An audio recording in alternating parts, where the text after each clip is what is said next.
कहाँ तल सुत मान्छे आइहाल्ने सुत त्यत्रो गाली खुवाएर त्यत्रो गरेर दिउँसो बसेन बिर्स्यो भन्ने सोच्यो होला साला खाते बेरोजगारी तल सुत आफ्नो ठाउँमा सँगसँगै आउने सुत त मासँग बेरोजगारी मेरो दाजु गरेर हुन्छ म अफिस जाने मान्छेको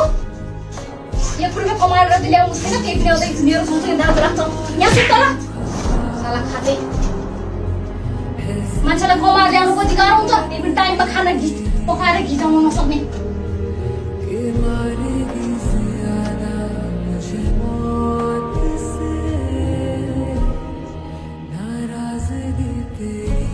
यत्रो भन्दा पनि लाज शरम छैन अलिकति घिन छैन